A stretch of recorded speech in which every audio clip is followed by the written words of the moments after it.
Okay, Robby here, Dodgy Garage, mobile DPF cleaning. This vehicle that I'm taking a look at is a VW Crafter. I don't do a lot of Crafters, even though I drive one myself. So I've already dialed in. Let's get in and take a look. Okay, so on this vehicle, distance traveled while the light is on 3,871 kilometers. So when a vehicle's already done that amount of distance with the warning lights on, it means that the DPF is going to be particularly blocked up, and in this case it certainly is. Where are we? Just got to find.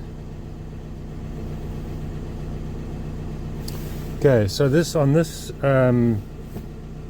vehicle differential pressure sensor, as you can see, there's now -5. It was at -40 something. I've disconnected the pipe, so let me just go and connect it up again so we can have a look and see what that pressure looks like.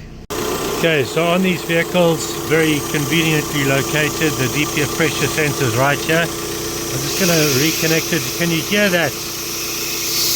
It's pushing a lot of pressure. You don't want to hear that amount of pressure coming out of the DPF. And the reading, as you can see there, 227 HPA. Let me just change that to millibar. You want that to be between 0 and 10. Particle filter difference pressure 227, and it's climbing slowly as the engine warms up. It should be between 0 and 10. That's just incredible. The other thing, of course, is just to confirm that the pressure sensor is telling the truth. I've got my manometer here. We're just going to unhook that pipe and put in the manometer. Okay, so I'm just going to put the manometer in there. And as I put the manometer in, it then goes to error. It actually can't even read the pressure correctly. Okay, so this is very, very blocked. Okay, so the chemicals have been put into the DPF through this particular pipe, which has now been reconnected. This sensor here is new. Apparently that was giving trouble, so that was replaced. And it's now reading -5 instead of -42. So we're going to get in, start her up, and it's the moment of truth. Let's see how we go. Okay, so on this van we can rev it up to 2,500, and now we are watching this graph. Ooh, hello, it's just spiked there. I don't know why that happened. But typically we want that pressure there to drop to between 40 and 80 millibars.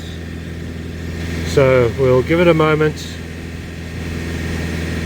and we'll have a look at it again just now. Okay, after only about a minute or so, believe it or not, we are now at idle, and the pressure has come down from 200, over 200 millibars of pressure. HPA millibars, same thing. We're now at 7 millibars, and that's going to continue to drop.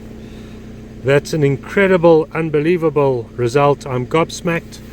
So the last thing, of course, is just to go back here, back to the beginning, read DTCs, clear DTCs, and the engine management light is now off, just like that. Magic. Wow. That's it. And then I'll see you in the next one.